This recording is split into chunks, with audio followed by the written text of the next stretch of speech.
أنا الداعي بإيماني أنا الإسلام رباني سأعلي رايتي دوما وأحمي صف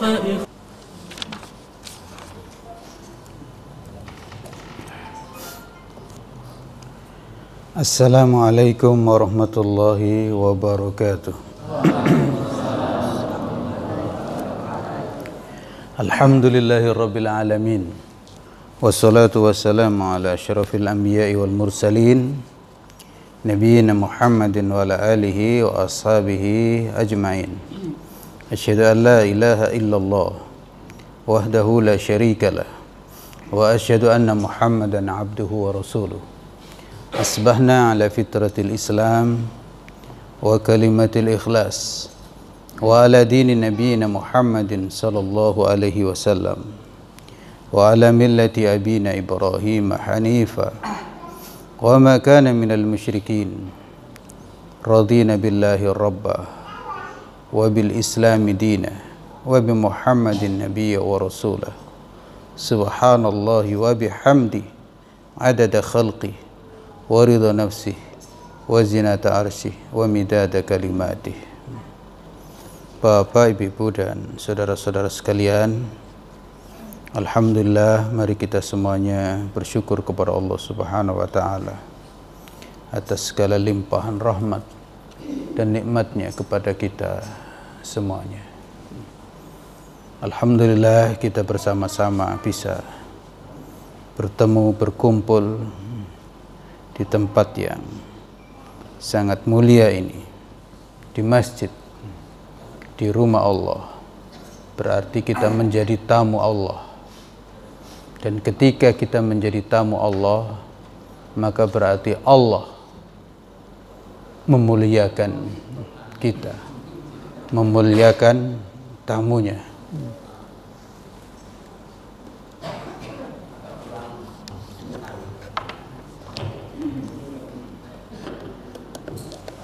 Ya, halo. Baterainya ada. Hidup. Satu. Karena kewajiban atau ada dalam kehidupan itu Allah mensyariatkan tamu dimuliakan oleh yang ditamui. Maka ketika kita menjadi tamu Allah, maka Allah yang memuliakan kita semuanya. Dan ini tentu luar biasa. Maka mari kita bersyukur kepada Allah Subhanahu wa taala atas nikmat yang sangat besar ini. Oleh karena itu, kalau tadi melandai nggak melandai ya kayaknya memang benar, itulah. Jadi yang sholat itu kan ya memang yang sholat, yang ke masjid ya itulah yang ke masjid. Mau ada melandai nggak melandai ya nggak ada perubahan. Memang yang ke masjid, yang mau menjadi tamu Allah ya kapan saja ya memang terbuka. Dan itu bagi yang tahu. Yang tidak tahu ya tetap tidak tahu. Tapi semoga Allah Subhanahu wa taala menjaga kita semuanya agar kita selalu istiqamah di jalannya. Dan semoga Allah Subhanahu wa taala memberikan petunjuk kepada hamba-hambanya yang dikehendakinya. Bapak, Ibu, dan saudara-saudara sekalian, salawat dan salam senantiasa kita sampaikan kepada junjungan kita Nabi besar Muhammad sallallahu alaihi wasallam, keluarga beliau, sahabat beliau, dan umat beliau yang setia hingga akhir zaman. Mari kita perhatikan ayat-ayat yang tadi dibacakan, surat Al-Qasas ayat 30, ayat halaman 394. Halaman 394. Ini pegang semua atau hafal semua? Itulah model kita itu memang. Nggak hafal tapi nggak pegang. Ya, memang hebat kita itu. Nggak hafal tapi nggak pegang. Beda memang dengan kajian yang di Mekah, di Madinah itu. Mereka itu rata-rata hafal, tapi pegang. Sudah hafal tapi pegang. Pegang kitabnya, pegang buku tulisnya. Dan itu tua-tua. Dan ada yang muda-muda. Tua-tua yang muda-muda ya sama.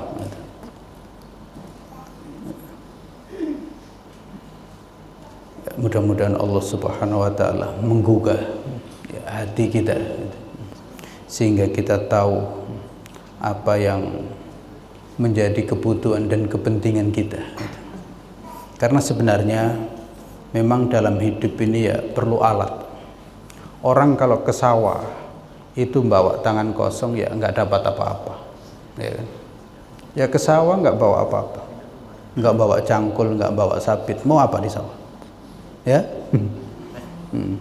ke kantor nggak, atau mahasiswa sekolah nggak bawa buku, nggak bawa pena, mau dapat apa?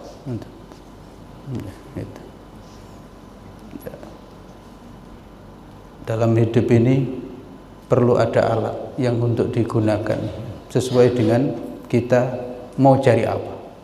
Sebagai nelayan ke tengah laut, lu nggak bawa pancing, nggak bawa jaring, mau nyemplung ke laut, ya nggak dapat apa-apa.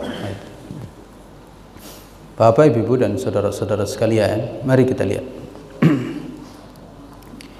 Kita mendapatkan pelajaran yang pertama bahwa wujudul lail wan nahar ayatun min ayatillah, dalilun ala tauhid la ilaha illallah. Adanya malam dan siang atau siang dan malam itu adalah merupakan ayat, tanda dari sekian tanda-tanda kebesaran, keagungan Allah Subhanahu wa ta'ala, sekaligus merupakan bukti tauhid bahwa la ilaha illallah, tidak ada Tuhan yang patut disembah dengan benar ya kecuali Allah. Karena betapa siang dan malam ini jelas dan nyata, tidak ada siapapun yang berkuasa untuk merubahnya, untuk ikut campur. Ada nggak yang bisa? Jangankan menjadikan kira-kira siang itu ditambah, misalnya siang itu 12 jam, lalu ditambah 12 jam, sehingga 24 jam itu menjadi siang. Atau sebaliknya malam itu ditambah juga menjadi 24 jam dalam kondisi tertentu. Tidak ada yang bisa melakukan itu. Jangankan ditambah 12 jam, tambah saja semenit tidak bisa. Kan tidak bisa. Kita nambah siang semenit kan nggak bisa. Dan itu tidak ada yang berkuasa. Tidak ada manusia yang mengklaim bisa mengendalikan siang dan malam. Maka ayat ini terkait dengan Fir'aun ya merupakan bukti betapa dustanya Fir'aun ketika Fir'aun mengaku menjadi Rabb, menjadi Tuhan. Dan juga bukti yang sangat jelas ketika Namrud mengaku menjadi Tuhan juga. Dan saat itulah Namrud terbungkam. Ketika berdebat dengan Nabi Ibrahim, Nabi Ibrahim, siapa Tuhanmu? Nabi Ibrahim mengatakan, Tuhanku adalah yang menghidupkan dan yang mematikan. Ya. Namrud saat itu manggil dua orang, yang satu langsung ditebas lehernya, yang satu dikasih hadiah, dikasih makanan, dikasih minuman, lalu disuruh pulang. Dan dia mengatakan, lihat, aku bisa menghidupkan, bisa mematikan, katanya. Ya.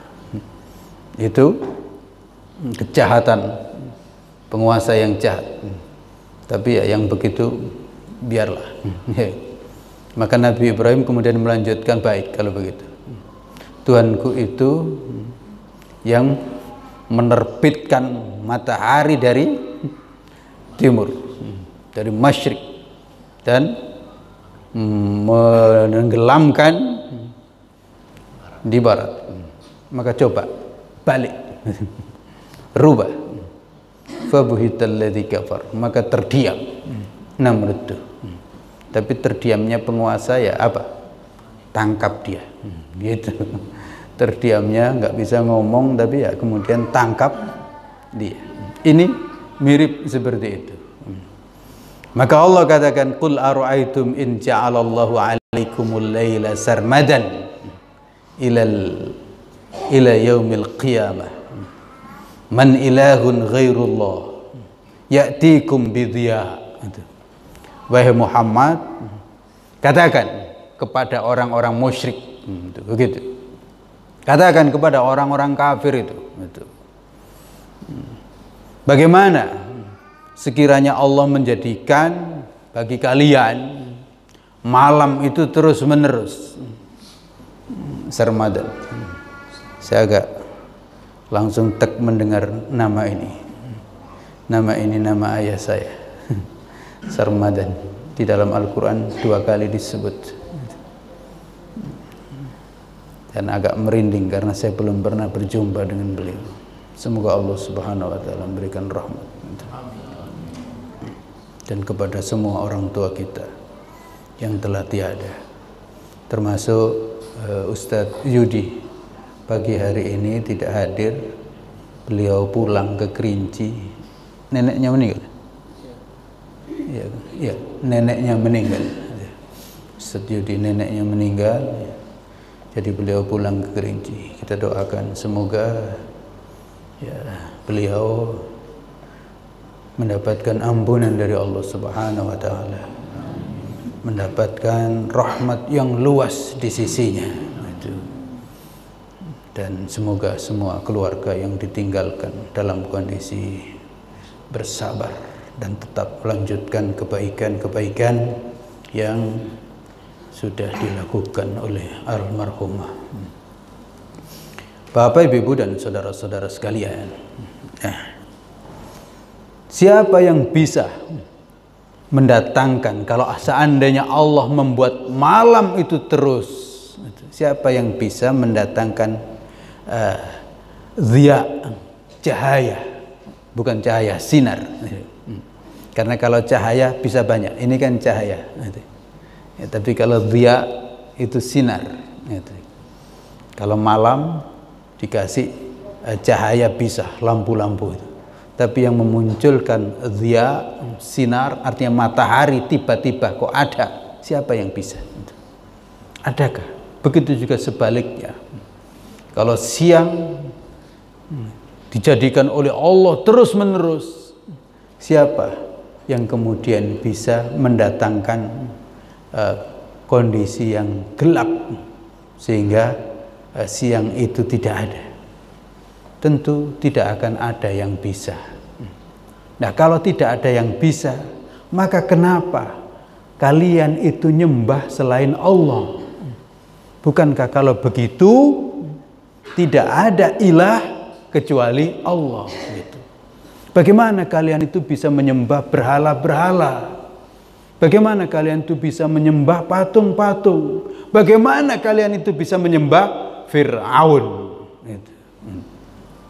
Karena Fir'aun saat itu disembah, dipatuhi secara mutlak, gitu. Tidak ada yang mau membantah. Gitu. Siapa? Gitu. Bagaimana kalian itu bisa melakukan itu? Maka siang dan malam jelas merupakan bukti adanya Allah, keagungan Allah, sekaligus bukti tauhid la ilaha illallah. Gitu. Dan inilah misi semua para nabi dan para rasul. Semua para nabi dan para rasul itu kan membawa misi tauhid la ilaha illallah. Tapi perlu kita ketahui, la ilaha illallah itu tidak cukup diucapkan. La ilaha illallah itu harus dibuktikan dengan hanya menyembah Allah dalam seluruh aturan dan seluruh aspek kehidupan.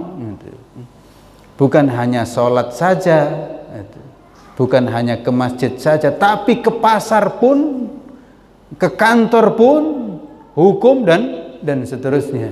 Gitu. Kita harus tunduk dan patuh hanya kepada Allah. Inna sholati wa nusuki wa mahyaya wa mati lillahi rabbil alamin. Itu la ilaha illallah. Itu. Sesungguhnya sholatku, semua ibadahku, hidup dan matiku hanya untuk Allah. Dimanapun kita berada sama. Mau yang di Arab, mau yang di Indonesia itu sama. Karena bumi ini yang kita tempati itu sama, penciptanya Allah. Jadi jangan sampai kita mengatakan kita bukan di Arab, kita di Indonesia. Emang Indonesia itu siapa penciptanya? Bukan Allah, kan Allah juga. Kalau Indonesia ini penciptanya Allah, maka nggak ada Tuhannya orang Indonesia kecuali Allah juga. Gitu. Dan tidak ada tata aturan yang wajib untuk diikuti kecuali tata aturan Allah. Kalau kita mengucapkan la ilaha illallah, gitu. Yang kedua, ta'aqubul laili wan nahar nikmatun min ni'amillah yajibu syukruha lah. Pergantian malam dan siang itu adalah merupakan nikmat dari nikmat-nikmat Allah yang wajib disyukuri. Jadi nikmat Allah ini kan banyak sekali. Kita nggak bisa menghitung. Nikmat Allah ini banyak sekali. Mata, telinga, harta, benda. Tapi lihat, siang dan malam itu nikmat Allah. Bayangkan, kita punya harta banyak, tapi hidup itu siang terus. Gimana ibu?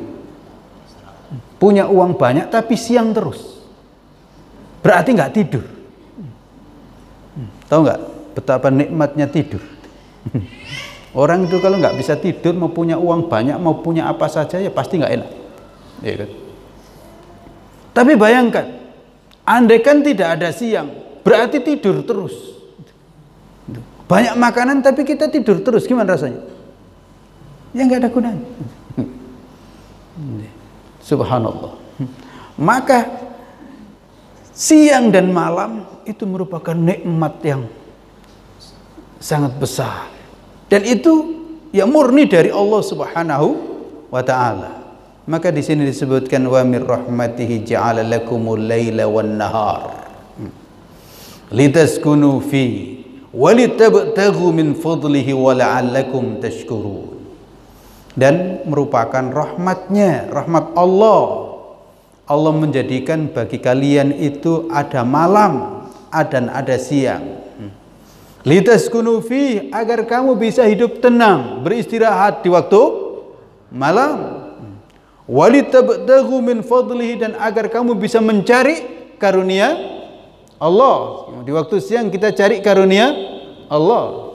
Tapi bisa juga dibalik. Karena dalam kondisi tertentu ada juga orang yang rezekinya di waktu malam, ya kan? Ada juga. Artinya apa? Ya, demikian Allah Subhanahu wa taala membuat manusia istirahat, membuat manusia itu bekerja. Dan bekerja itu nikmat. Betul? Istirahat itu nikmat, bekerja juga nikmat. Coba ada orang istirahat terus nggak kerja, apakah enak? Gimana Ustaz ini? PNS tapi libur terus. Apa enaknya status PNS tapi ke kantor nggak pernah? Kerja di rumah saja katanya. Gimana rasanya setahun ini? Para PNS di rumah kan itu enak nggak? Apa gunanya baju itu? Kan nggak enak. Wong pakai baju PNS itu gaya, ya kan? Lalu itu dirumahkan saja, nggak enak. Jadi kerja itu nikmat, tapi kerja terus juga ya nggak enak. Gitu. Oleh karena itu aneh juga kadang-kadang orang itu cari kerjaan, dapat kerjaan, akhirnya capek kerja katanya. Jadi nggak lanjut. Padahal yang memang kerja itu ya nikmat, tapi ya ada capek. Capeknya ya kemudian istirahat. Dan memang sebenarnya enak mana? Capek karena kerja atau capek karena tidur? Gimana Ibu? Mau enak mana? Capek karena kerja atau capek karena nganggur? Ibu-ibu gimana? Capek karena masak di dapur atau capek karena hanya tidur-tiduran di kasur? Mau yang mana? Ya, itu. Maka demikianlah. Maka adanya siang dan malam itu nikmat yang harus kita syukuri. Apa kita syukurinya? Silakan digunakan. Silakan untuk beribadah di waktu malam. Silakan untuk beribadah di waktu siang. Jangan disia-siakan. Karena ada ibadah yang hanya bisa dilakukan di malam, tidak bisa dilakukan di waktu siang. Ada ibadah yang hanya bisa dilakukan di waktu siang, tidak bisa dilakukan di waktu malam. Gitu. Salat zuhur jam 12 malam gimana? Enggak cocok. Gitu. Gitu. Enggak cocok. Berikutnya yang ketiga. Yang ketiga ya di sini. Setelah kita ditunjukkan tauhid, nikmat Allah, maka berikutnya kita ditunjukkan kehinaan orang-orang musyrik di akhirat. Orang-orang musyrik itu hina, meskipun tampaknya di dunia mewah. Ya, Fir'aun dengan bala pasukan dan juga pengikutnya, iya, di dunia seakan-akan wah. Tapi pada akhirnya nanti di akhirat hina. Karena apa? Karena ternyata sama sekali tidak bisa berbicara. Panggil itu yang kalian sembah. Kalau mereka bisa bicara, mintalah pertolongan sekarang. Termasuk katakanlah Fir'aun yang kalian sembah itu. Panggil, bisa apa sekarang? Maka hina. Dan mereka menyesal. Dan mereka baru tahu. Fa'alima annal haqqa lillahi wa dhalla anhum ma kanu yaftaru. Maka mereka sadar, tahu bahwa benar, Allah itu benar-benar benar. Annal haqqa lillah, sesungguhnya kebenaran lillah, milik Allah. Semuanya ternyata batil. Wa dhalla anhum ma kanu yaftarun, dan sirnalah, tidak berharga sama sekali apa yang mereka ada-adakan di dunia itu. Berhala yang mereka hias sedemikian rupa, termasuk Fir'aun yang mengaku menjadi Tuhan, sama sekali tidak ada artinya. Mereka semuanya menjadi hina dina. Berikutnya yang keempat. At-tughyan kama yakunu biri'asati wal mulki yakunu bil mal. Kesewenang-wenangan atau melampaui batas itu bisa terjadi karena jabatan dan kekuasaan, dan juga bisa terjadi karena harta benda. Jadi sebelumnya kita ditunjukkan Fir'aun itu sewenang-wenang melampaui batas karena jabatan dan karena kekuasaan. Fir'aun itu sombongnya karena punya jabatan, karena punya kekuasaan, sehingga sampai mengaku dirinya menjadi Tuhan dan semuanya diperbudak sedemikian rupa. Nah, di ayat ini kita ditunjukkan ada orang yang sewenang-wenang, ada orang yang melampaui batas bukan karena jabatan, bukan karena kekuasaan, tapi karena kekayaan. Itulah dia Qarun. Jadi ada Fir'aun, ada Qarun. Perlu diketahui, Qarun dengan Fir'aun ini sebenarnya beda jauh. Bedanya itu, Fir'aun ini memang bukan dari kalangan Bani Israel, suku Kipti. Sementara Qarun ini itu dari Bani Israel. Bahkan disebutkan Qarun itu sepupunya Nabi Musa. Lihat itu. Qarun itu sepupunya Nabi Musa. datuknya itu sama namanya, gitu. Sepupu. Dan juga awalnya Korun ini kaya, Korun ini sebagai mandornya di zaman Firaun, mandor dia.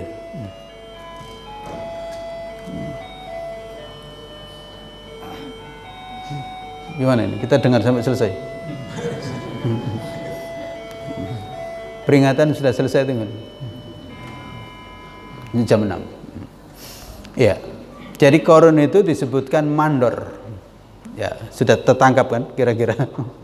Jadi kira-kira ya dia itu Bani Israel. Fir'aun itu kan menjajah Bani Israel. Jadi Bani Israel itu jajahannya Fir'aun. Memang jajahan ya begitu. Tapi di antara jajahan itu biasalah penjajah itu kan ngambil di antara yang dijajah itu sebagai penjilatnya, gitu, mandornya, gitu. Dan ini sebenarnya di antara yang mempersulit kemerdekaan itu kenapa kok lama? Karena ternyata ada orang dalam itu menjadi kaki tangan. Gitu. Nah, Korun ini sebagai mandornya. Maka di antara ya dia kaya itu awalnya dari mandor, sebagai mandor. Ya, tapi karena memang dia Bani Israel, ikut Nabi Musa, gitu. Ikut Nabi Musa, ikut juga nyebrang di Laut Merah itu ikut juga, gitu. Ikut juga. Dan kemudian punya kekayaan. Nggak tahu apa dari mana dia. Kekayaannya luar biasa, gitu. Sampai disebutkan ya itu tadi. Kunci-kuncinya itu kalau dipikul oleh banyak orang itu nggak kuat. Disebutkan kuncinya itu untuk membawa kuncinya itu keledai itu 60 keledai. 60-an keledai untuk membawa kuncinya itu. Gitu. Itu kuncinya. Nah, kalau kuncinya aja segitu kira-kira barangnya berapa? Gitu. Dan sebenarnya Allah tunjukkan kemarin Fir'aun, Allah tunjukkan sekarang Korun itu untuk menunjukkan kita itu nggak ada. Kira-kira sampai kiamat nanti itu nggak ada orang yang lebih berkuasa daripada Fir'aun. Sekaligus nggak ada orang yang kaya sekaya Korun. Kira-kira begitu. Tapi Allah tunjukkan duanya binasa gitu loh.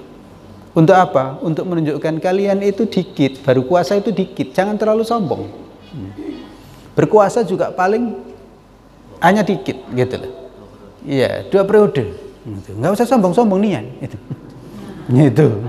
Kalau Fir'aun itu enggak, dan sampai semua itu tunduk gitu loh. Sampai ngaku jadi Tuhan pun nggak ada yang nolak gitu loh. Nggak ada yang nolak. Semuanya itu iya gitu. Senang gitu. Begitu juga dengan Korun ini, kekayaan itu luar biasa. Itu tadi kuncinya itu. Jadi banyak sekali itu. Maka kalau hari ini juga ada orang kaya, itu belum bisa nandingin kekayaan Korun gitu. Nggak ada gitu. Maka nggak usah juga sombong nian gitu.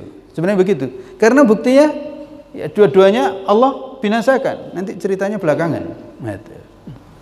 Nah, tapi yang perlu kita ketahui bahwa ternyata ya disitulah kekayaan itu bisa membawa kesombongan, bisa membawa karakter melampaui batas itu. Ya, perlu diketahui ya. Di antaranya itu dia merasa sakit hati, hasad. Kok yang dipilih jadi nabi itu Musa sama Harun? Padahal Musa sama Harun itu nggak banyak uang, kira-kira begitu. Saya ini yang punya banyak uang nggak jadi nabi, gitu. Nggak jadi rasul, jadi dia kalah gitu. Kira-kira begitu. Dalam pandangan masyarakat dia masih kalah gitu. Dia punya kekayaan tapi masyarakat lebih kira-kira ya menghormati Nabi Musa dibanding dibanding Korun ini gitu. Maka dia kira-kira sakit hati, kan saya ini kaya, kenapa kok orang itu nggak begitu hormat sama saya, kok lebih hormat, kok lebih ngikut Nabi Musa gitu. Kenapa kok saya nggak jadi nabi, kira-kira begitu. Dan oleh karena itu di sini juga ya, karena dia sombong, jadi sombong. Jadi berjalan itu dengan kesombongannya. Di antara gaya kesombongannya, pakaiannya itu besar sampai menjulur ke bawah itu lebih dari sejengkal. Itu maka kenapa ada hadis kita itu nggak boleh berlebih-lebihan sampai kemudian pakaian itu nyapu jalan. Itu korun. Jadi memang betul ilahnya itu karena kesombongan. Ilahnya itu karena kesombongan. Jadi di antara gaya korun itu kalau berpakaian ya sampai nyapu jalan gitu loh. Pakaiannya itu sampai nyapu jalan dan kainnya itu kain mahal. Loh, kalau sarung kita nyapu jalan ya nggak artinya kain sudah lama gitu. Seminggu nggak dicuci misalnya dan harganya murah gitu. Tapi kalau ini tidak, ini memang kainnya mahal, sutra, tapi sampai nyapu jalan gitu. Dan mungkin juga banyak yang ngiring. Mungkin dalam kondisi tertentu sampai ada yang membawakan gitu. Itu yang dicontoh oleh pengantin-pengantin hari ini gitu. Nah itu ya kan aneh gitu. Jadi gimana? Pakaian saja sampai ada yang membawakan gitu. Kalau tas ada yang membawakan masih agak mending gitu. Tapi pakaian ada yang membawakan kanan kiri gitu. Meskipun itu hanya sehari. Naudzubillah. Ibu-ibu masuk? Ibu-ibu masuk? Masuk enggak? Kok diam semua? Masuk enggak? Masya Allah kita punya anak ya. Dan menjadi pengantin itu hanya sehari itu. Masa sampai kemudian ada yang membawakan pakaiannya itu? Dari mana ajaran itu? La haula wala quwata illa billah. Itu dulu korun yang melakukan itu. Dan karena itu dibenamkan oleh Allah. Untuk apa? Sehari aja Ustaz. Sehari aja kok, mending kalau bisa setahun. Ada yang bawakan terus. Sehari aja kok sombong. Ya enggak? Masa sehari aja sombong? Pinjem lagi itu. Lu kan pinjem itu, nyewa itu. Nyewa lagi itu. Mending kalau jahit sendiri. Nyewa saja kok. Ya itu. Maka tolonglah kita itu berakhlak Islam. Tidak semua itu kita ambil begitu saja. Di masjid lagi juga nikahnya. Nggak usah berlebih-lebihan gitu. Karena berlebih-lebihan itu membawa kepada kehancuran gitu. Nah, Qarun ini dengan hartanya merasa berkuasa sampai puncaknya itu dia membayar pelacur. Dibayar pelacur itu, lalu kemudian disuruh mengaku bahwa dia hamil itu karena dizinai oleh Nabi Musa. La haula wala quwata illa billah. Itu dibayar, mau pelacur itu. Maka Nabi Musa ya susah. Karena bayangkan, ada perempuan yang mengaku hamil, lalu mengakunya itu dizinai oleh Nabi Musa. Coba bayangkan, kan sulit memang membantahnya itu. Ibu-ibu kan langsung percaya, iya kan? Biasanya orang yang ngaku-ngaku begitu itu kan langsung orang itu percaya. Berita keburukan itu kan cepat untuk dipercaya dibanding berita yang baik. Lihat karakter masyarakat. Karakter masyarakat itu kalau ada berita buruk itu cepat sekali dipercaya. Berbeda dengan kalau ada berita baik. Bahkan berita baik nggak diberitakan. Di Masjid Al-Ma'ruf ini ada pengajian ini kan nggak ada beritanya, nggak ada. Coba kalau di Masjid Al-Ma'ruf ini ada kira-kira satu yang mati, langsung, dan matinya karena COVID misalnya, langsung viral tuh, langsung diteliti, kan gitu. Jangankan yang meninggal, baru kira-kira dites ada yang positif saja mungkin udah, viral betul kan? Itulah kan gitu. Termasuk juga kalau andaikan di masyarakat di sini di samping masjid ini ada yang kira-kira hamil, nggak ada suaminya, kan viral itu. Tapi kalau yang ngaji nggak ada yang memberitakan. Dan bayangkan kalau kemudian yang hamil itu langsung ngaku, saya itu dizinain oleh ini, kan langsung itu percaya, banyak orang percaya. Maka Nabi Musa ya sulit, sedih, gitu, berat. Dan itulah diantara tantangan dan ujian para nabi dan para rasul. Termasuk dulu dialamin oleh Nabi Muhammad, khususnya Ummuna Aisyah. Gitu. Ya, Ummuna Aisyah diisukan selingkuh, Masya Allah. Dan ya Nabi Muhammad sampai sedih, Ummuna Aisyah langsung menangis 1 bulan, nggak berhenti, hampir buta. Coba bayangkan beratnya itu. Memang ya berat. Termasuk sebelumnya ya Maryam juga. Begitu. Tapi kemudian Nabi Musa puncaknya, karena memang isu itu sudah luar biasa, maka ya Nabi Musa panggil perempuan itu. Baik, gitu. Sekarang kamu bersumpah. Gitu. Kalau bersumpahlah dengan lupa saya, dengan menyebut apa? Menyebut Taurat sebagai kitab yang diberikan oleh Allah Subhanahu wa taala. Atau artinya pokoknya bersumpah demi Allah lah. Yes. Bersumpah demi Allah. Kalau memang kamu benar. Tapi kemudian ternyata perempuan itu bersumpah demi Allah. Yang benar itu Musa. Jadi Musa yang benar. Saya ini dibayar oleh Korun. Udah selesai itu. Maka ternyata ya kemudian tahu. Semula nggak tahu kalau dibayar karena Korun. Jadi pusingnya atau sedihnya Nabi Musa ini, kok dia ngaku ini siapa yang melakukan itu? Jadi nggak tahu. Nuduh Korun juga apa buktinya? Maka setelah tahu, Nabi Musa berdoa kepada Allah Subhanahu wa taala. Lalu Nabi Musa diberikan oleh Allah kekuasaan. Wahai Musa, terserah kamu. Kira-kira begitu. Kamu perintahkan apa saja, nurut. Bumi langit kamu perintahkan, nurut. Maka kemudian Nabi Musa minta bumi supaya mengikuti ucapannya, agar ya menenggelamkan Korun itu. Maka ditenggelamkan perlahan-lahan Korun itu, masuk dengan hartanya, karena perintah Nabi Musa kepada bumi. Telan itu Korun itu, karena ya, sudah kepegelen kira-kira Nabi Musa itu. Dia ini kaumnya, saudaranya sendiri gitu, tapi menjadi penghalang dakwah setelah Fir'aun sudah tidak ada gitu. Jadi di situ beratnya Nabi Musa. Setelah Fir'aun nggak ada, ternyata dakwah itu tidak mulus, tidak lancar begitu saja. Ternyata muncul Korun. Sebelumnya muncul Samiri, sama juga itu. Jadi sama. Jadi Samiri juga pengikut Nabi Musa, menjadi munafik. Korun juga begitu, menjadi munafik. Jadi memang ya berat, dan itu ujian. Ujian. Jadi setelah memang perjuangan itu, setelah berjuang melawan musuh yang bersifat eksternal, itu. Setelah melawan musuh yang bersifat eksternal, itu akan muncul musuh dari dalam.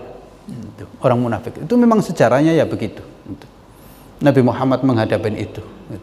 Dan hampir semua berikutnya, termasuk juga ya Indonesia juga begitu. Setelah menang melawan penjajah, ya kemudian yang terjadi dari dalam, ya, dari dalam, sehingga begini nasib kita. Ya, sehingga begini nasib kita, karena ada orang dari dalam yang ya menggagalkannya. Termasuk juga dulu Afghanistan. Setelah menang dengan Soviet, itu kan hebat itu. Bagaimana Allah kasih kemenangan, wong Soviet sebesar itu, kok kemudian hancur dan berantakan, dan kemudian tidak ada lagi ceritanya. Tinggal Rusia dan kemudian negara-negara. Padahal Afghanistan itu kecil. Ya gitu. Tapi kemudian setelah itu muncul persoalan dari dalam, gitu. Perang juga. Gitu. Dan memang ya orang lain juga yang membuat itu. Tapi kemudian muncul Taliban. Gitu. Udah diambil alih itu, Taliban berkuasa. Berkuasa. Nah rupanya Amerika nggak suka ini. Kok ini Taliban ada? Taliban mengeterapkan syariat Islam, ya kan? Maka 2001 Satu, ada peristiwa WTC.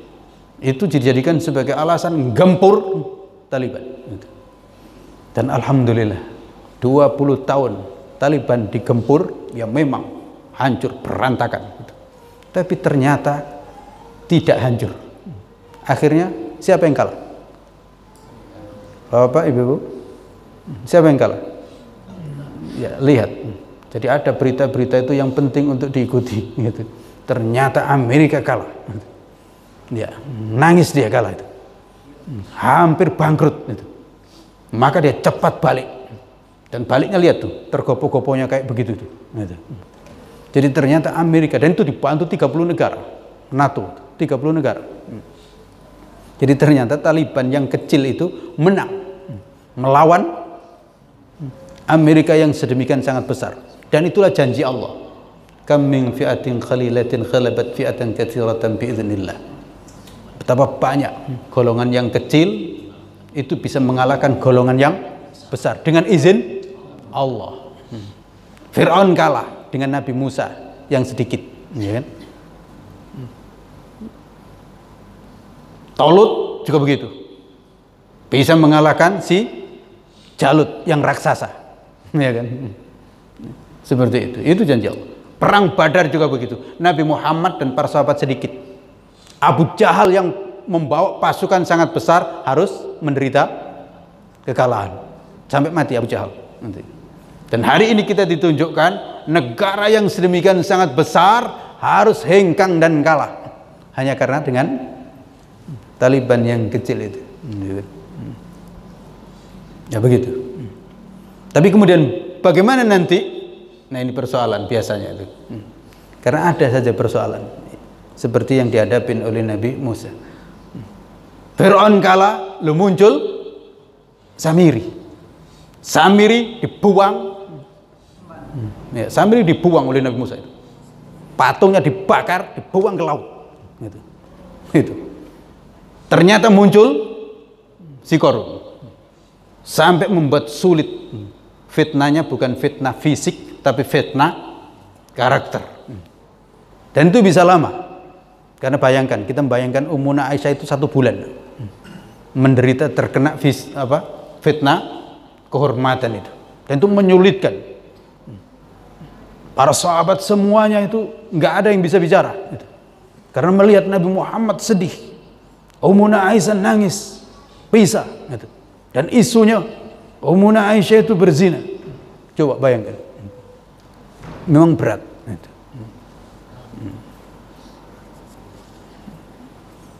Tapi itulah kemudian ya Allah membukakan jalan. Maka tenggelam, dibenamkan Fir'aun itu dengan harta bendanya ke dalam bumi. Kalau Fir'aun dibenamkan di laut.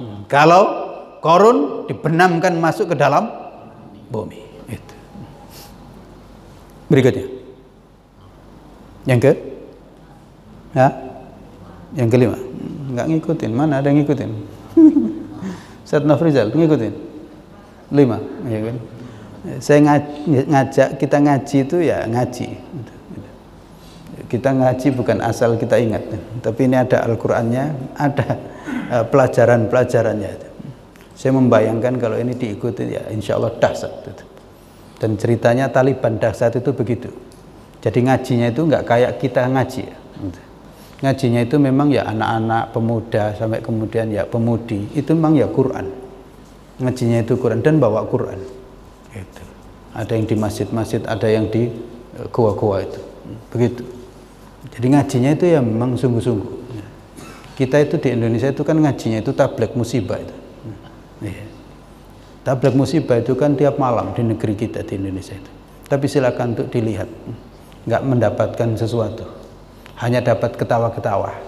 Besok pagi setelah mendengarkan tablek musibah malam itu, sholat subuh tidak. Betul? Iya, itu. Kan ngeri gitu. Nah, kalau seperti itu modelnya. Gitu. Tapi Taliban tidak. Ngajinya itu ya sungguh-sungguh. Pegang Quran, dihafal, dicatat, dipelajari, dimengerti. Gitu. Apa ini perintah Allah Subhanahu wa Ta'ala. Gitu. Maka ya konsisten betul. Gitu. Apa yang diketahui diamalkan. Meskipun orang bilang itu radikal. Ya memang betul, Amerika ya bilang radikal terhadap ajaran Islam. Memang mereka kan maunya bebas-bebas saja. Ya, perempuannya bebas, anak-anaknya bebas. Gitu. Tapi kalau ajaran Islam kan tidak. Gitu. Ya, kita lanjut. Yang kelima. Al-farhu bataron maksiatun yamqatuha Allah. Membanggakan diri karena kesombongan itu merupakan kemaksiatan yang bakal dimurkai oleh Allah. Itu. Maka jangan sampai ada yang membanggakan diri karena apapun. Mengapa? Karena sebenarnya semua yang kita miliki itu hanya pemberian dari Allah. Itu. Kan Fir'aun, Qarun punya kekayaan tadi itu kan dari Allah. Wa atainahu minal kunuz. Kami memberikan kepadanya perbendaraan itu. Jadi kan Allah yang kasih. Manusia itu kan nggak punya apa-apa. Lu kok gitu bangga diri, nunjuk diri gitu loh. Seharusnya semakin tawadhu, bersyukur kepada Allah, termasuk yang punya jabatan. Jabatan itu kan pemberian dari Allah. Maka jabatan itu tidak pantas untuk disombongkan. Kekayaan juga begitu. Seharusnya semakin orang itu punya jabatan tinggi, semakin tawadhu. Punya kekayaan banyak, semakin tawadhu. Gitu. Sama dengan padi lah. Semakin berisi, semakin nunduk. Gitu. Dan secara Islam ya begitu. Umar bin Khattab sebelum menjadi khalifah, gimana? Ya, kok puas gimana Bapak? Enggak, bukan puas. Ya, tampangnya memang ya begitulah gitu. Tapi setelah jadi khalifah, Masya Allah, jalannya sudah agak berbeda, tetap tegas, tapi jalannya itu berbeda dan pakaiannya biasa. Gitu. Pakaiannya itu biasa. Gitu. Bahkan kemudian dia sebelum jadi khalifah, kayaknya nggak ada cerita manggul gandum itu nggak ada. Tapi setelah jadi khalifah justru itu dilakukan, gitu loh. Gitu kan? Padahal dia bisa memerintahkan orang lain kan? Tapi justru itu beliau lakukan. Dan justru setelah menjadi khalifah, saat menjadi khalifah, itulah banyak menangis. Lebih banyak lagi sujudnya kepada Allah Subhanahu wa ta'ala. Termasuk Abu Bakar. Abu Bakar itu kalau ngimam kan sudah nggak bunyi itu. Saat menjadi khalifah. Nggak keluar. Karena banyak tangisnya. Berbeda dengan model Fir'aun dan Qarun. Sebelum jadi pejabat, rajin sekali ke masjid. Setelah jadi pejabat, nggak mau kumpul sama masyarakat, sama rakyat. Nggak enak. Jejer sama Pak itu. Kan gitu. Begitu juga yang kaya. Sebelum kaya, rajin sekali. Itu. Tapi setelah kaya, saya sibuk. Urusan saya banyak. Kan gitu. Oleh karena itu, kalau sampai membanggakan diri seperti itu, dimurkai oleh Allah Subhanahu wa ta'ala. Maka harta itu bisa mencelakakan, kekayaan bisa membinasakan. Dan sering orang menganggap bahwa kekayaan itu memuliakan, kejabatan itu mengangkat derajat. Nah, kalau salah, justru sebaliknya. Kekayaan itu membinasakan, jabatan itu juga menghinakan. Berikutnya. Yang keenam. Dharuratun nushai liman yukhafu alaihi minal fitnah. Pentingnya memberikan nasihat kepada orang yang dikhawatirkan menimbulkan fitnah. Jadi Bapak, Ibu-ibu dan saudara-saudara sekalian, kita jangan diam. Kalau ada orang yang bertingkah membuat fitnah, harus dinasihati. Gitu. Nggak perlu kita terlalu seperti yang terjadi dengan Qarun. Qarun ini loh kok sombong, maka ada orang yang menasihati. Maka di sini disebutkan la tafrah. Innallaha la yuhibbul farihin. Wahai Qarun, jangan begitu. Gitu. Janganlah terlalu membanggakan begitu, mengembangkan diri. Allah nggak suka. Jadi ada yang memberikan nasihat, terlepas dia mau mendengar ataupun tidak. Jadi nasihat itu penting. Jangan sampai kita di masyarakat itu kita biarkan saja orang itu berbuat semau-maunya. Berikutnya, yang ketujuh, ad-darul akhirah ghayatun wad dunya wasilatun. Negeri akhirat itulah tujuan. Dunia itu hanya jembatan, wasilah. Maka bagaimana? Supaya kita sukses di akhirat, maka hendaknya kita gunakan dunia itu untuk memperbanyak pahala, amal ibadah. Jadi sebenarnya bukan nggak boleh kita punya harta banyak, boleh silakan.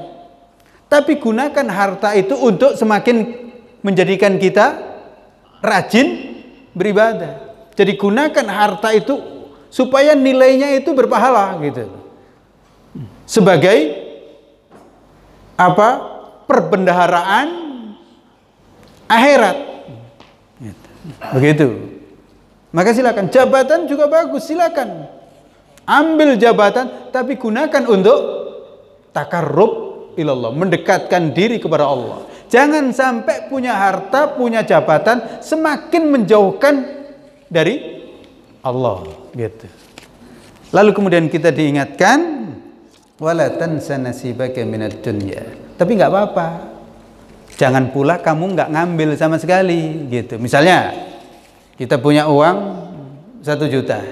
Silakan gunakan untuk semakin mendekatkan diri kita kepada Allah, tapi ambil juga sebagian kamu makan gitu. Jangan semua langsung diinfakkan semua, enggak gitu. Ambil juga untuk makan, ambil untuk beli baju, ibu-ibu ambil untuk beli bedak, enggak apa-apa. Gitu, boleh gitu. Tapi yang lebih banyak hendaknya digunakan untuk mendekatkan diri kepada Allah. Contohnya, karena kita sudah tua, maka silakan, nggak apa-apa, ambil uang itu untuk beli kacamata supaya bisa membaca Quran, bukan untuk beli kacamata supaya tampangnya untuk tampang-tampang saja gitu. Gitu.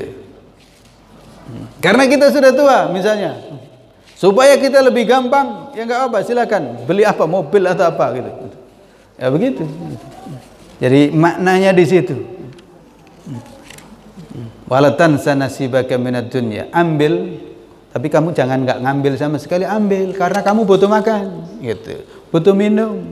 Anakmu juga gitu.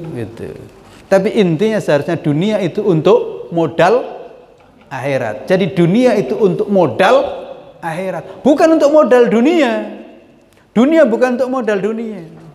Dunia itu modal akhirat, harta itu modal akhirat. Nah, demikian. Yang terakhir,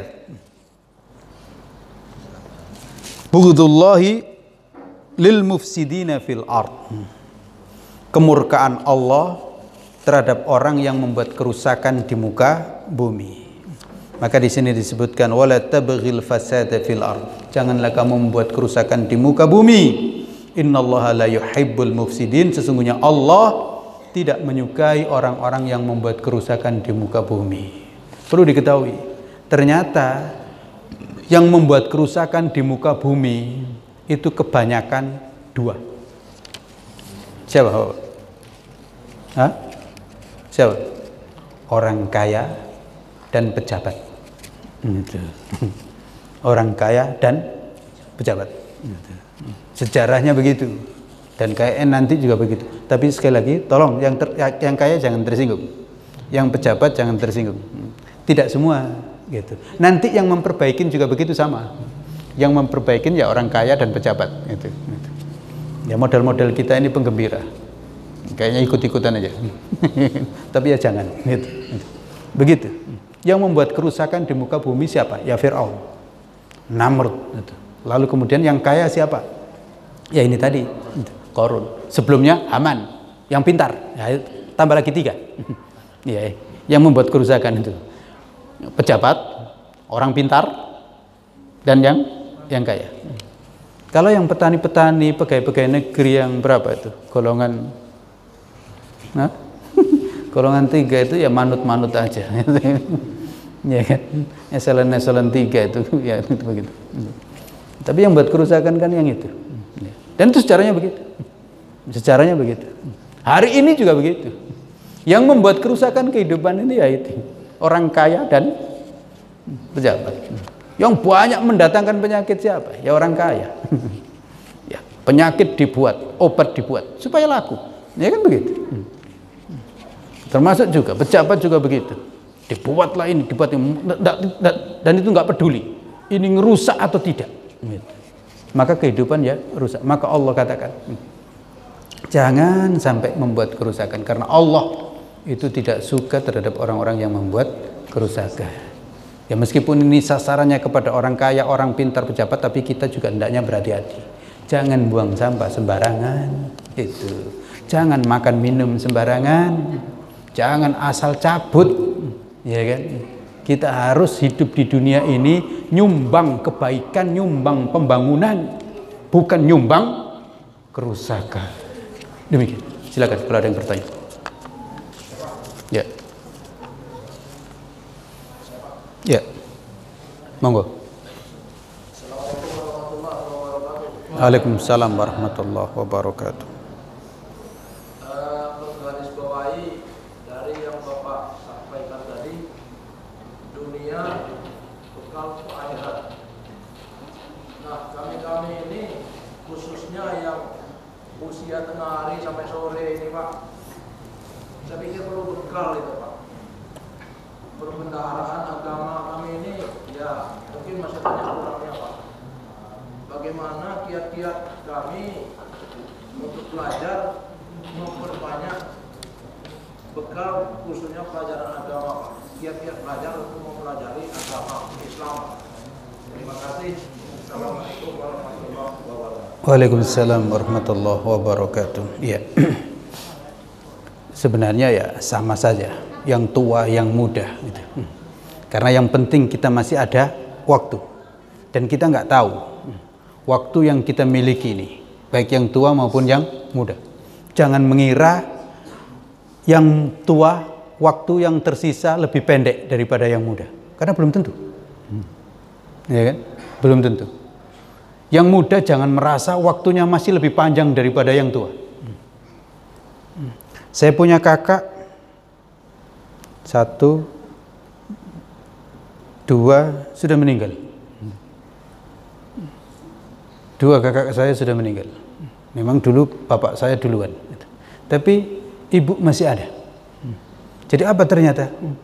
Waktu yang Allah berikan kepada ibu ternyata lebih panjang daripada anak. Ya kan? Maka hati-hati. Bisa saja anak lebih pendek daripada ibunya. Iya kan? Bahkan dari cucunya juga bisa. Iya, ibu saya punya cucu. Cucunya sudah ada yang meninggal. Sementara ibu masih ada. Cucunya sudah meninggal. Belum nikah lagi dia. Ya, apa artinya? Pokoknya sekarang kita masih punya waktu. Termasuk yang pensiun. Pak Haji Novian pensiun. Tapi tambah rajin aja. Insya Allah. Ya.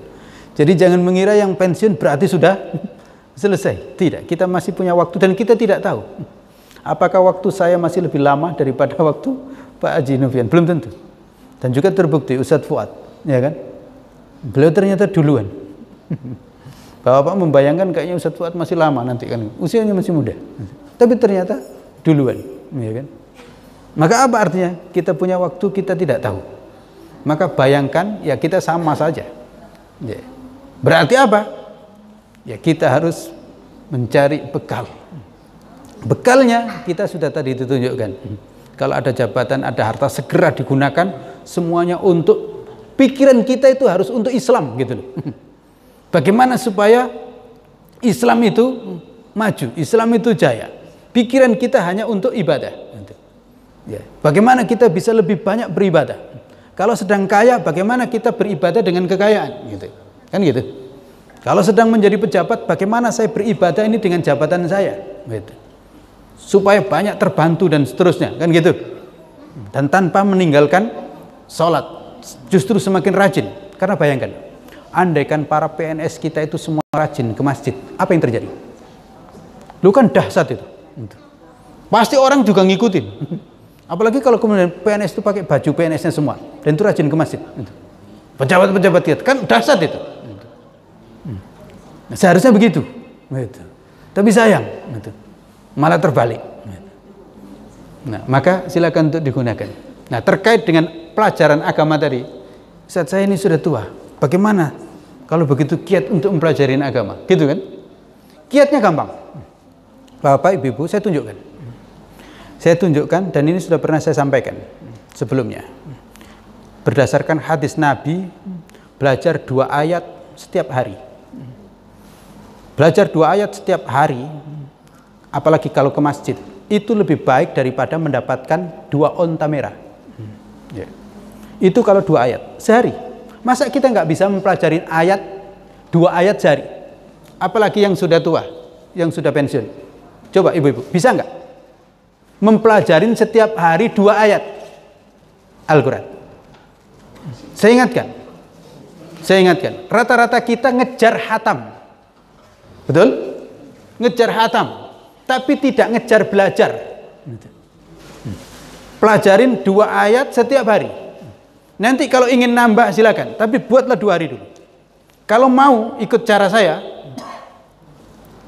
kita akan 1 minggu belajar 1 halaman. Maka kita besok misalnya, Bapak mempelajarin halaman berikutnya, cukup 2 ayat. Besoknya lagi 2 ayat. Ternyata insya Allah 1 minggu besok itu sudah selesai 1 halaman. Dan kita ketemu di sini. Bayangkan, andaikan Bapak itu mengkaji ayat yang kita kaji hari ini, pagi ini, yang sebelumnya Bapak sudah pelajarin dulu di rumah. Apa yang terjadi? Kan gampang kan? Jadi anggap ini kita sekolah. Kita sayang pengajian itu tidak nganggap sekolah. Padahal itulah sekolahnya orang Islam. Sekolah pakai ijazah, pakai absensi, terus di tempat-tempat di gedung itu kan baru belakangan. Sekolah aslinya itu kan di masjid. Nabi Muhammad SAW mengajar. Tapi sebelumnya sahabat belajar. Lalu kemudian ketemu dengan Nabi Muhammad diterangkan. Kan begitu. Nah, ini coba bayangkan. Kalau yang hadir ini melakukan ini, jadi besok belajar ayat berikutnya. Ini lebih sudah, karena ayat berikutnya itu besok itu hanya berapa ayat? Dari ayat 78 sampai 84, berapa ayat? 7 ayat. Nah, berarti 1 harinya hanya 1 ayat. Kalau kita mau 2, berarti kita ulang lagi. Apa yang terjadi andaikan 1 halaman itu sampai hafal? Katakanlah kalau nggak sampai hafal, pokoknya ngerti. Lalu kemudian di sini kita bedah. Kita berbicara dengan modal yang sama. Karena mohon maaf, saya menyampaikan ini setelah saya membaca lebih dari 3 atau 4 tafsir. Saya tidak mungkin menyampaikan Al-Quran ini tanpa saya sebelumnya membaca. Tidak berani. Saya membacanya. Di samping memang secara pokok saya pegangan ini. Pegangan ini kitab tafsir yang dibuat oleh para ulama di Makkah. Para ahli tafsir berkumpul membuatlah kitab ini. Begitu. Dan kita kaji di sini. Di sini yang saya sebutkan tadi, itu di sini ada 5 pelajaran. Tapi di sini tadi saya sampaikan berapa? 8. Saya tambah 3 berdasarkan kitab yang lainnya, gitu. Jadi caranya sederhana kalau mau. Ya. Karena belajar sendiri tidak ada ikatan, tidak ada pertemuan secara umum, sulit. Maka kalau mau menjadikan ini sebagai salah satu sarana kita ngaji dengan sungguh-sungguh luar biasa. Mau yang tua yang muda sama. Maka bayangkan kalau semuanya membawa Al-Quran yang dikaji di rumah. Jadi saran saya, kita punya Al-Quran yang kita baca itu 1. Jangan gonta-ganti. Gitu. Nanti sulit kita. Jadi Quran yang kita baca di rumah, kita bawa ke masjid. Kita kajian. Mungkin sebelumnya ada juga coretan-coretan dikit, silakan. Gitu. Atau di kertas tertentu. Saya tidak berani mencoret di kitab yang ada, maka saya buat di sini. Gitu. Dan ini kalau kita lakukan luar biasa. Jadi kita ngaji itu bawa kitab. Bayangkanlah pihak lain itu ke gereja, apa yang ditenteng? Ya? Yang ditenteng apa? Iya kan? Dia punya tas, tapi sengaja Injilnya, kitabnya ditaruh di luar. Coba, itu mereka. Loh kok kita tas nggak bawa, kitab nggak bawa, kayak sudah hafal saja. Termasuk ibu-ibu, masya Allah kalau ibu-ibu itu melakukan luar biasa. Saya mendapati ya ibu kami almarhumah Aisyah, kita membongkar-bongkar almarinya itu, kita mendapatkan warisan banyak sekali catatan beliau. Karena memang beliau kalau ngaji pasti bawa Quran, ibu. Dan juga dicatat. Dan luar biasa, beliau mencatatnya. Dan memang saya perhatikan ya beda, orang ngaji mencatat dengan tidak. Pengamalannya itu ya beda. Beliau sungguh-sungguh mengamalkan itu. Pokoknya tahu dicatat. Dan hampir yang beliau ketahui lalu belum diamalkan ya kemudian diamalkan. Itu beda orang ngaji dengan pakai catatan. Sungguh-sungguh. Nah, kalau ini kita lakukan tua muda ya luar biasa. Gimana? Setuju? Setuju semuanya? Setuju? Nah, ini kan berapa ini? Dan kemudian kita punya target, Pak pengurus tadi mengeluh, ini ya beginilah Pak Ustadz, mohon maaf itu hanya beginilah. Itu ya klasik. Kita itu harus punya semangat ngajak, harus punya target. Pengurus masjid itu harus punya target. Ini rumah ini kok nggak pernah ke masjid. Itu maka hendaknya dijadikan target untuk ke masjid, bukan dijadikan keluhan gitu. Sama kita juga, Bapak punya kawan, kok ini kawan ini nggak pernah ke masjid, maka jadikan target untuk dia ke masjid. Hari ini kan gampang, pakai WA, ajak ke masjid. Dan tahu kita ngajak orang ke masjid. Kalau kita ingin bekal di akhirat, itu bekal yang paling besar ya bisa ngajak orang ke masjid, bisa ngajak orang sholat. Yang sebelumnya dia nggak pernah ke masjid, gara-gara WA kita ke masjid, itu pahala ya dahsyat sekali. Apa yang dia lakukan itu ngalir ke kita. Bandingkan dengan orang-orang yang dagang itu, betapa semangatnya untuk dunia. Tapi untuk akhirat kita nggak semangat ngajak orang. Ya kan? Jadi jadikan target. Peluang. Ini saya punya kawan kenalan ini, baru ketemu. Saya kemarin juga begitu, baru ketemu. Tapi ya saya jadikan target, nggak tahu ada nggak sekarang. Nah nggak ada pula. Ya, saya sampaikan ya dalam batas-batas tertentu ya sebagai syarat. Saya kasih ini tapi besok datang saya bilang. Ternyata kayaknya nggak datang juga. Gitu. Nah ini kalau kita lakukan ya dasar sebagai modal tadi. Secara pribadi kita belajar dan kemudian kita ngajak. Dan ini besar. Ngajak orang itu besar pahalanya. Gitu. Demikian. Gimana? Setuju? 1 hari 2 ayat atau 1 ayat. Dan kita ketemu hari Ahad. Kita ketemu hari Ahad. Saya akan membuka juga beberapa pengajian yang seperti ini. Mulai dari awal. Karena kita semakin yakin nggak mungkin kita melakukan kebaikan dan dakwah perbaikan di muka bumi ini kecuali atas dasar Quran dan hadis yang dibawa oleh Nabi Muhammad SAW. Nggak mungkin. Dan inilah mukjizat. Demikian. Pas insya Allah. Nah ini nasi lebih menarik. Demikian. Semoga Allah Subhanahu Wa Taala melindungi kita semuanya, menjaga kesehatan kita. Semoga kita semakin lebih cinta untuk beribadah kepada Allah Subhanahu wa taala. Subhanakallahumma rabbana wa bihamdika asyhadu an la ilaha illa anta astaghfiruka wa atubu ilaik. Assalamualaikum warahmatullahi wabarakatuh. Mungkin usul bagaimana kami bisa mendapatkan buku yang Ustaz pakai sehingga kami seragam. Ya, mau. Ini buku harganya 120 kalau tidak salah. Yang lebih kecil 80. Hari ini kalau nggak salah di pesantren lagi pesan banyak. Ya, sekitar 30-an. Silakan. Ya, mungkin Ustadz Hendi atau apa, kumpulkan uangnya, nanti saya tunjukkan linknya untuk pesan. Hah? Bahasa Arab. Bahasa Arab, ini bukan bahasa Indonesia. Bahasa Arab. Iya, bahasa Arab. Bahasa Arab ini, kalau mau nggak apa-apa. Iya. Kalau terjemahnya belum ada. Hah? Apa? Mukhtasar ada. Saya kira belum ada yang menerjemahkan. Saya kira belum ada. Kalau terjemahan ya lain.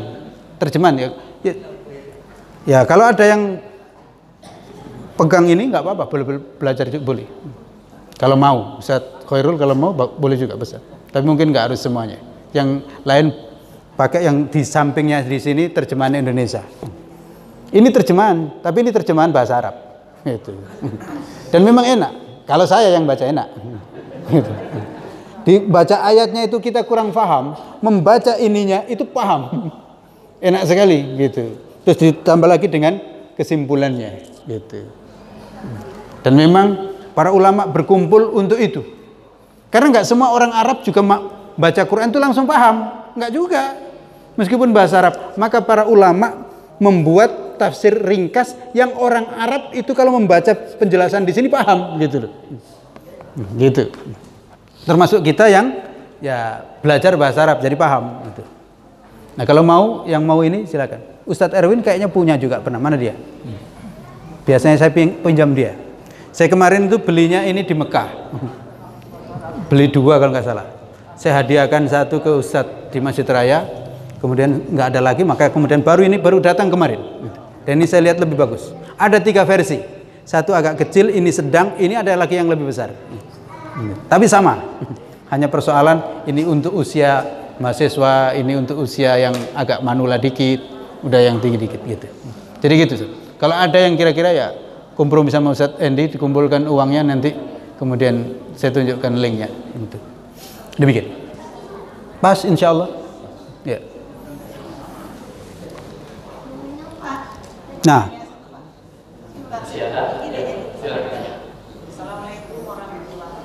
Waalaikumsalam warahmatullahi wabarakatuh.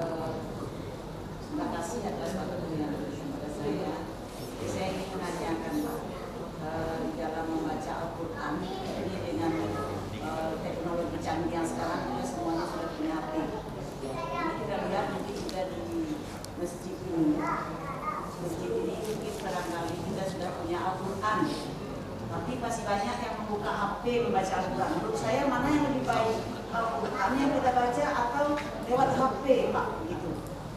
Jadi itu saja karena menjadi ini dalam hati saya karena sekarang ini kan Al-Quran ada, sementara kita HP yang kita buka. Mana yang lebih baik? Terima kasih Pak. Assalamualaikum warahmatullahi wabarakatuh. Waalaikumsalam warahmatullahi wabarakatuh. Soal mana yang lebih baik itu tergantung. Ya kan? Tergantung kondisi gitu. Tergantung kondisi. Kalau sedang nggak bawa Quran, maka yang lebih baik yang baca HP yang ada Qurannya gitu. Jadi HP dibaca Qurannya, bukan WA-nya saja gitu. Tapi kalau kita sedang bawa Quran mushaf, maka yang lebih bagus yang baca Al-Quran yang mushaf ini gitu. Tergantung itu. Perlu diketahui, HP meskipun ada Qurannya tidak bisa disebut Quran. Dan oleh karena itu dibawa ke kamar mandi boleh. HP kita itu meskipun isinya Quran dibawa ke kamar mandi ya nggak ada masalah. Karena itu bukan Quran. Tapi kalau Al-Quran ini nggak bisa. Gitu. Ya kan. HP itu pegang HP itu nggak wudhu nggak ini ya nggak ada masalah. Tapi kalau pegang mushaf ini ya disunnahkan berwudhu. Gitu. Ibu-ibu yang datang bulan, pegang HP itu boleh. Dan baca Al-Quran lewat HP itu boleh. Tapi kalau yang datang bulan, jangan dipegang mushafnya langsung. Pakai alas atau pakai apa itu? Yang tempat itu. Gitu. Ya, nah gitu. Paham? Maka kalau ditanya yang lebih afdol, ya yang lebih afdol ya pakai gitu. Sama dengan saya membaca kitab. Saya membaca kitab yang lebih afdol ya saya pegang bukunya. Perlu diketahui, ini ada di HP saya. Kitab ini ada di HP saya. HP-nya lagi saya simpan. Tafsir Ibnu Katsir juga ada di HP saya. Tapi saya lebih banyak ya membaca, saya kitabnya ada. Gitu. Dan enak membaca kitabnya. Tapi dalam kondisi tertentu untuk cepat, saya buka HP untuk mempercepat, untuk cepat nengok. Jadi makanya jawaban saya tergantung. Kita tidak mengharamkan teknologi, bagus, nggak apa-apa. Teknologi itu pakai, tapi untuk mendekatkan kita kepada Allah. Jangan salah. Teknologi kita pakai malah menjauhkan kita dari Allah. HP kita pegang, lebih banyak kita baca WA-WA-nya yang nggak jelas itu, tapi Al-Quran nggak kita baca di situ, ya keliru, gitu. Bisa ditangkap?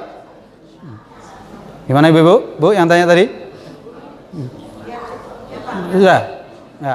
Nah, oleh karena itu kalau ada yang baca Quran pakai HP ya jangan di sini sih, gitu. Masih bagus dia. Pakai HP kok baca Quran, ya kan? Jadi nggak usah. Jangan baca itu, pakai ini, nggak usah begitu juga. Ya masih alhamdulillah lah, megang HP baca Qurannya, gitu.